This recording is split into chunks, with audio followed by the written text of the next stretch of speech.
200 ni Sir Pre. Paldo tayo dun sa first booking natin ngayong linggo, no? Linggo ngayon mga tol, no? Kaya hapon na tayo nakapagsimula. Alas 5 tayo nakalabas. Pero yung first booking natin, paldo agad tayo dun. Kasi ang laki ng tip sa atin. Alas na sa 48 pesos ang tip sa atin mga tol. Ayan, no? Second booking mga tol. Tingnan natin kung swerte na ulit tayo. Mura lang to, 66 pesos lang. Bali, tawagan muna natin. Dito pala sa may Apni mga tol. Hindi pala dito sa may... Dito daw siya sa may mga call center. I-arrive na natin dito sa may Icor. Parang uulan pa mga tol. Yun, na-pick up na natin si sir.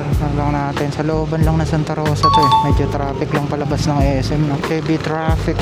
Yun, nakalabas na tayo ng SM mga tol.